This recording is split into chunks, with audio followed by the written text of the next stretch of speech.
శ్రీ తిరుపతి దేవస్థానం ఎంత పవిత్రమైన ఆ టెంపుల్ అంటే మన భారతదేశం కాకుండా యావత్ ప్రపంచంలో ఉన్న హిందువులు తిరుపతి దేవస్థానంకి వస్తారు, దర్శనం చేసుకుంటారు.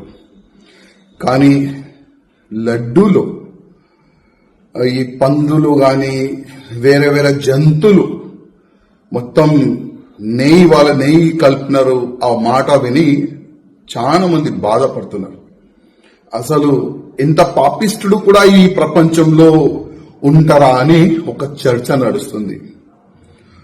ఇవాళ ఒక న్యూస్ చూసిన ఒక టీవీ ఛానల్లో, ఎవరో అంటే ఆ గుడిని అపవిత్రం చేయనికి ప్రయత్నం చేసిన వాళ్ళు ఇవాళ లేకపోతే రేపు దర్శనానికి వెళ్తారంట. అంటే ఎంత మీరు ఘోర పాపం చేసిన తర్వాత కొద్దిగా మీకు సిగ్గులేదా? మళ్ళా మా తిరుపతి దేవస్థానం మా దేవుడికి దర్శనం చేయడానికి మీరు వెళ్తారా? మా దేవుడి పైన మీకు నమ్మకం లేకపోతే మీరు ఎందుకు ఈ షోపుటప్ రాజకీయం చేస్తున్నారు? ఎందుకు ఈ షోపుటప్ గా మీరు దర్శనం చేయడానికి వెళ్తున్నారు? నాకు అర్థమైతే లేదు. ఇవాళ మొత్తం మన తెలుగు సమాజం మీకు తిడుతున్నారు, మీరు దొరికితే చంపేస్తారు. అంత కోపం హిందూ సమాజంలో ఉంది.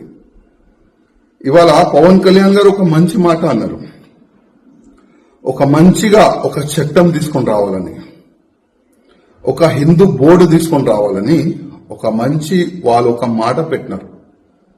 మేము ఎన్నో సంవత్సరాల నుంచి ఆ మాటని మేము రేజ్ చేస్తున్నాం. ఏ విధంగా వక్ బోర్డు ఉంది, అదే విధంగా హిందువులు కూడా ఒక బోర్డు ఉండాలని.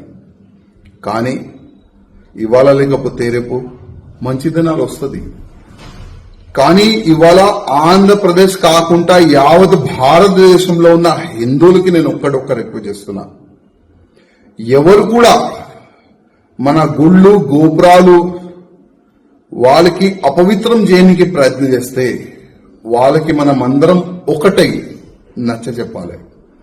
మన గుళ్ళు గోపురాలకి ఉన్న ల్యాండ్కి ఎవరైనా కబ్జా చేయడానికి ప్రయత్నం చేస్తే మనమందరం కలిసిమెలిసి దానికి కాపాడే ప్రయత్నం చేయాలి. ఇవాళ ఆంధ్రప్రదేశ్ లో చాలా వరకు గుళ్ళు ఉన్నాయి. ఆ గుళ్ళో వేరే మతమోలు జాబ్లు చేస్తున్నారు. మా ధర్మం పైన మీకు నమ్మకం లేకపోతే మా గుళ్ళో మీకు జాబ్ ఎందుకు ఇవ్వాలి వీళ్ళకి జాబ్?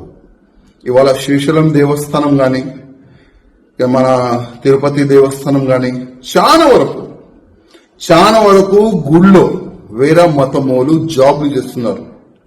నేను ప్రత్యేకంగా చంద్రబాబు నాయుడు గారికి గతంలో కూడా ఒక లేఖ రాసిన, ఇవాళ కూడా నేను మా చంద్రబాబు నాయుడు గారికి రిక్వెస్ట్ చేస్తున్నా, మీరు దీనికి ఒక టాస్క్ ఫోర్స్ తయారు చేయండి, ఒక యాక్షన్ టీమ్ తయారు చేయండి. ఎవరైనా వేరే మతమోలు పేరు మార్చి గుళ్ళు గోపురాల దగ్గర అక్కడిక్కడ జాబ్లు చేస్తే వాళ్ళకి ఇమ్మీడియట్ గా తీసేలాగా, వాళ్ళకి ఐడెంటిఫై చేసేలాగా ఒక టీం ని ఏర్పాటు చేయాలని నేను ఆంధ్రప్రదేశ్ ముఖ్యమంత్రి గారికి రిక్వెస్ట్ చేస్తున్నా. అదేవిధంగా ఇవాళ వాళ్ళకి నేను ఒక మాట చెప్పాలనుకుంటున్నా, ఎవరైనా మా గుళ్ళుకి అపవిత్రం చేయడానికి ప్రయత్నం చేస్తారు, మా తిరుపతి దేవస్థానానికి అపవిత్రం చేయడానికి మీరు ప్రయత్నం చేశారు కదా, ఆ గుడికి వెళ్తున్నారు కదా, కొద్దిగా ఆలోచన చేయండి. ఆ దేవుడు ముందు పోయే ముందు ఒక్కసారి ఆలోచన చేయండి, మీరు ఏం చేసినారు ఆ గుడికి. అపవిత్రం చేయడానికి మీరు ప్రయత్నం చేశారు, ఒక్కసారి మీరు ఆలోచన చేయండి ఆ గుడికి వెళ్లే ముందు. मेरा भारत देश हिंदू राष्ट्र बने। अरे 50 से अधिक इस्लामिक देश है, 150 से अधिक ईसाई देश है, तो 100 करोड़ हिंदुओं का देश मेरा भारत देश हिंदू राष्ट्र क्यों ना बने? अरे मेरा भारत देश हिंदू राष्ट्र क्यों नहीं बने? मैं आज पूछना चाहता हूँ, मैं हमारे पुलिस के अधिकारियों को पूछना चाहता हूँ, आज नहीं तो कल तुम रिटायर हो जाओगे। क्या तुम रोकोगे उन लव जिहादियों को? हिंदुओं का जो धर्मांतरण हो रहा है, क्या तुम उनको रोकोगे? अरे आज हजारों की संख्या में, लाखों की संख्या में लव जिहाद के नाम पर मेरी हिंदू बहन बेटियों को कन्वर्ट किया जा रहा है। आज हम लोग जिहादियों के खिलाफ बात करते हैं तो तुम FIR करते हो मेरे खिलाफ। अरे अयोध्या में भव्य राम मंदिर बने, कईयों साधु संतों ने, कईयों राम भक्तों ने अपने प्राणों का बलिदान दिया, गोली खाई। अगर उनके बारे में मैं ट्विटर में ट्वीट करता हूं तो तुम केस बुक करते हो मेरे ऊपर। अरे गाय हमारी माता है, देश धर्म का नाता है, गाय हम सबकी माता है। अगर गौ हत्या के खिलाफ मैं बात करता हूं तो मेरे ऊपर FIR करते हो।